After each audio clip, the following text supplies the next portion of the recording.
Okay. Maging practical tayo doon sa binasa natin. Practical lang ha. Huwag na natin gawing theological masyado yung binasa natin. Ang batas ng araw ha, an eye for an eye, a tooth for a tooth. Pagka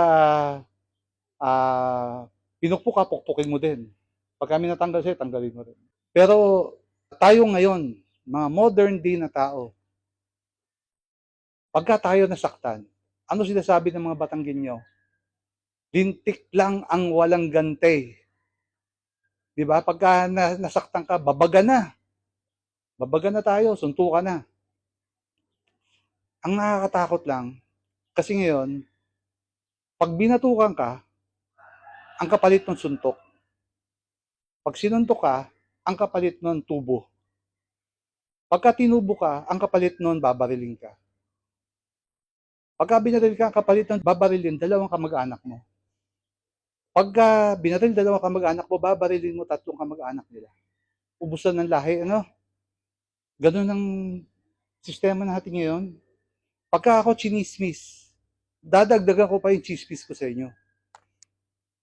Ipapanalangin ko pa na, ako sana magka-cancer ka. Sana mamatay ka na. Sana tamaan ka ng kidlat. So, ganun yung kalakaran ng mundo natin ngayon. Pero, ang sabi ng Panginoon, iba yan, no? Ang sabi niya, mahalin mo kaaway. Madali ba yun? Mahirap, no? Isipin mo nga, masaktan ka lang, mapiti ka lang minsan, hindi pwedeng hindi ka gumanti. Kami ni Mike, pagka inumpisahan niya ako ng pang-aasar, aasarin ko siya doble. 2 beses.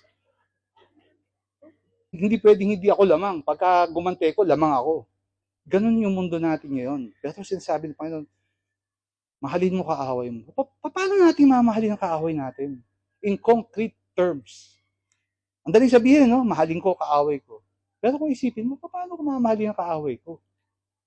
Unang-una, tingnan natin yung binasa natin. Ha? Dito na natin ibase lahat ng practical na halimbawa na gagawin natin. Ang sabi, di ba, pag sinampal ka sa pisngi, bigay mo yung kabila.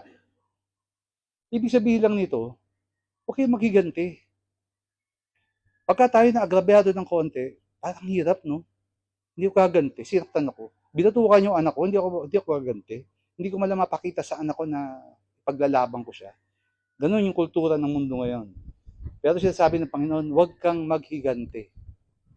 Kasi kita nyo yung pinag-usapan natin kanina na babawi ka ng doble doon sa ginawa sa'yo. Anong klaseng buhay meron ka? Pagka ganon. Para ka nasa impyerno. Hindi ka makadaan dito sa kalye na to kasi andun yung mga kaaway mo. Huwag kang maghiganti. Tapos sabi dito, bless your enemies. Paano natin i-bless? Ibig sabihin ng bless, may masabi kang maganda, may maisip kang maganda. Pagka, kasi sabi, tao lang tayo, talagang maghihigante ko. Pero hindi ganun yung kalakaran ng kaharian ng Diyos. Sabi niya, huwag maghigante. Pagka may naisip ka, sabihin mo, ay, si Sir Ben, naku, ganito yan. Naku, si Sir Bubod, ganito yan. Si Master, may masasabi kayong pangit. Pero sana pakiusap ko sa inyo, pagka meron kayo sabing isang pangit sa isang tao, isipin nyo yung dalawang magandang bagay dun sa tao na yan.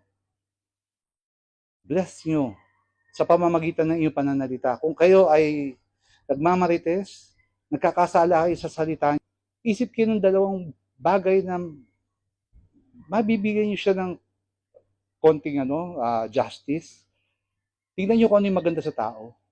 Tapos pinaka-importante sa lahat, ipagdasal nyo kaaway nyo. Lord, gumagawa na ako ng mabuti, hindi ako nagganti, nag-reach out ako, sana hipuin mo siya para magbalik loob. Tandaan natin po, tao tayo, naghihigante, di ba? Pero mas importante tandaan natin, Kristiyano tayo. Anak tayo ng Diyos. Hindi tayo ganun, dapat. Kasi anak nga tayo ng Diyos, isipin nyo dapat kung paano ang Diyos sa atin, ganun din tayo sa kapwa natin. Yung sinasabi na mahalin mo kaaway mo, ini-extend natin yung ugali ng Diyos sa kapwa natin. Bakit? Tanong ko lang po. Sino dito hindi makasalanan? Ako inaamin ko, napaka-makasalanan ko. Meron ba sa inyo hindi makasalanan? Lalagay ko na kayo sa isang rebulto, tayo lagay natin sa simbahan pag hindi kayo makasalanan. Lahat tayo makasalanan. At pagka nagkakasala tayo, kaaway tayo ng Diyos. Pero kahit kaaway tayo ng Diyos, binibless ba tayo? Kayo, nararamdaman nyo ba ang blessing ninyo araw-araw, araw-araw? The very fact na kayo, wala kayong sakit, blessing yan. Yung kagaya ko na may sakit, isang paa ko nasa hukay na. Kahit kung sabihin nyo, cancer to, leukemia. So, the very fact na maganda pakiramdam nyo, blessing yun. So, kahit kaaway tayo ng Diyos, kahit may mga pagkakasala tayo, binibless na tayo. Kasi, anak niya tayo, di ba? So, ganun din sana, ipasa natin yung kabutihan ng Diyos sa kapwa natin. Okay, good morning, good morning.